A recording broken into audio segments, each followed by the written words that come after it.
Anderson and Ainsley Ports.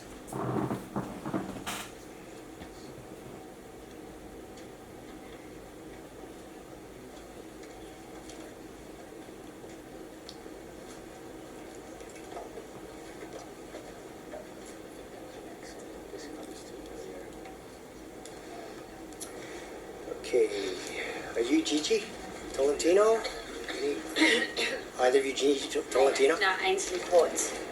Okay, so let's see. I'll take you in order. Marie Lavoie-Olsen. Good afternoon, Council. I come before you for about the fourth time. Over the past 3 months, I've taken a lot of time out of my job and away from my family to be here to testify. And I feel like some of you are really trying to be solution orientated and listen to the people. And some of you have just created a dictatorship that is pandering to one industry, and it's not fair to the local people. This is an industry that's already been here for generations.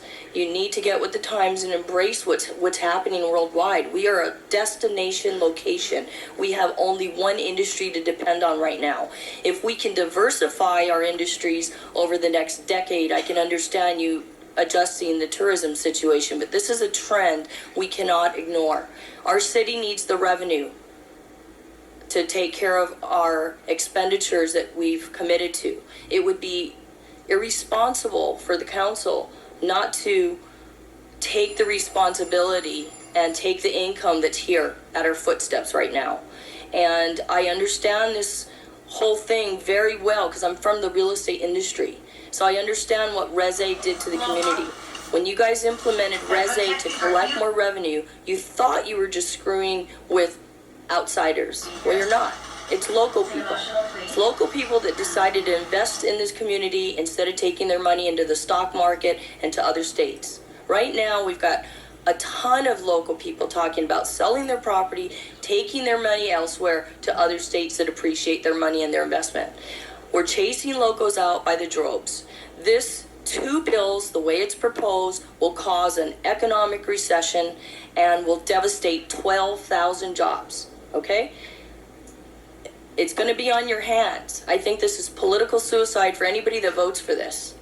I think Ann Kobayashi has the most reasonable version. Ikaika has some good points. Ron's got some good points.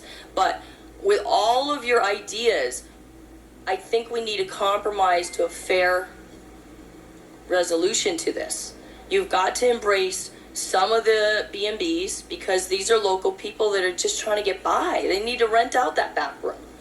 Let them rent out the back room. This is government overreach when you're telling them who can sleep on their couch. It's not right. Secondly, whole home rentals. Most of the whole home rentals that are on the market currently are not long-term rentals. They are things that need to pay a mortgage or property taxes in excess of $10,000 a month. This is not your local long-term market, okay? Your long-term affordable market is under $2,500 a month. And yes, we do have an affordable shortage of those homes. And we need to work with the affordable housing developers and DPP to get these permits approved and homes built. We are not doing a good job at that. The military is building 4,000 homes a year, and we are not doing that. You can barely get 1,800 permits for new homes out of the DPP right now. So we have to do a better job in that department. But obliterating a real industry and a demand, this is a worldwide trend, okay, is completely irresponsible for us to do. I am not kidding. You guys need to listen to the economists. What economic impact study have you guys done? Okay, listen to the economists.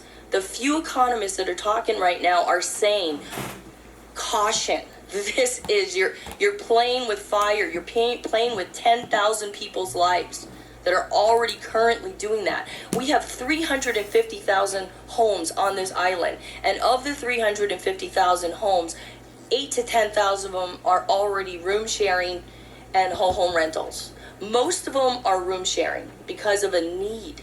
They are working 2 jobs. I hear all these people, I'm working 2 jobs. Yeah, everyone's working 2 jobs. Everyone wants their kid to go to private school. Everybody wants the piano lesson. Okay, well, we're going to deprive our local economy and our people of all of the extras by chasing the money out. We need to take the money, okay? The state needs the GE and TAT. The city needs that extra taxation. You guys just increased the resi taxation to $10. Who do you think pays the $10? TVUs, okay? That's who's paying Res A1, TVUs, okay? If you put the B&Bs into residential A, then they'll pay the $4, which is higher than the $3.50. So at least that's fair, okay? Letting the TVUs, which is a very small percentage out there, you guys think it's an enormous number, it's really not that big. Let them pay the Res A, because if they don't pay the Res A that you just increase, guess what's going to happen? They don't rent out their house and they just use it for their own personal use. They'll change their exemption from Res A back to residential. Then what? You just lost the $10 you're trying to gain out of revenue. You're going to lose that. Then they're going to pay $350. Then you guys are all going to need to be honest with the community, and you need to tell all the property owners, guess what, guys? We got all these bills to pay. We need to raise all of your property tax, right? So is that coming down the road by the end of the year? $350 is now going to be $450 or $550 or $650. Be honest with the people, because right now there's some serious financial responsibility on your shoulders, and I don't envy you to be in these positions. Right, tough decision we got to make. So please summarize your done. Summarizing, please come up with fair regulations. Do not try to be behind a trend that's already here. Okay. Regulate. Okay. Give a noise ordinance, and take the money. Okay, any questions? Chair, Okay, Council Chair. should I ask my question now, Chair, at the conclusion of the next testifier's remarks? Did you want to ask her a question? Yes. Oh, yes. Okay, thank you. Sure. Thank you very much for sharing your points regarding our Res A. When the Res A was established, that particular bill, when proposed by the administration, passed the council 7-2. I was one of the 2 who voted against it. I also opposed it when Mayor Mufi-Hananen suggested a similar mechanism, same thing, voted against that as well. I'm hopeful that at some point we'll be able to work with the administration to find something that's more equitable. But wanted to ask you, would you be open to considering whole home rentals, but for generational households only, meaning those that have been in a family for a long period of time, and not There's folks not who just that came here many to of them out invest? there, so if you're looking at a revenue standpoint, Not looking at a revenue standpoint. there's not that many people that you're going to be able to prove that. You know, there's a handful. If you try to put a legacy component to it, you might get 5 families. Okay, there's not that many TVUs out there that have that kind of legacy. There are a lot of TVUs that have passed down from a son to a daughter to a cousin. I mean, there's some of that, but I think that This that isn't from a really- monetary standpoint that Okay, I'm well, looking at. from- I'm looking to help local families hold on to okay, what they so have. if you want to help local families and you want to help them retain their homes here, then let them have some way of recovering some of the output. Because property taxes for some of these homes went from $10,000 a year annually overnight to $35,000.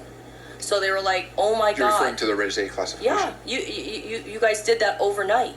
Well, so many families had to sell. They're like, "I wanted to keep this house for my kid. I want my kid to come back from college, but we can't do that." And for those families who have had homes here for generations, I would be more than happy to have that conversation to assist. I think the homeowners exemption actually is a brilliant idea to help the industry and some of the local people. I know Governor Abercrombie came in and said all these big corporations are coming in and buying all this stuff. I've been in the real estate business for the past 20 years. That's not happening. These are local people we're affecting, okay? So if you're going to allow one TVU... Local people meaning folks who've been here for generations. Well, local people being people that pay and work here. Pay, work, and play here. People that have a residential home exemption because they're working and playing here. Why not allow those people to invest in Hawaii instead of having them take their money to another state? That's And not again, good for I our can economy. support a family who's been here for generations, but someone who just came here say 5 years ago and all of a sudden invested in a second home and they want the city council to help them hold on to it. Well, I'm not they're interested also in that. they're contributing to the community, and then, you know, I don't know that we can discriminate in that way, but I mean, Res A is a pretty much a discrimination too. But I can support Agree with you being there. I don't agree with something compromising. We're asking for fair regulation, something compromising that's not going to hurt the economy, not going to lose jobs. We've got to be forward thinking. I mean, we're stuck right now with rail that the technology superseded that. I mean, we're already ride sharing. It's costing us $1 to ride share. And by the time that's done, we've got robo-taxis and more Ubers and Lyfts. And guess what? All this ride sharing is going to cost us 15 to 18 cents a mile. Thanks for your manal. Appreciate it. Chair, thank you very much for the latitude. I appreciate that. Any other questions?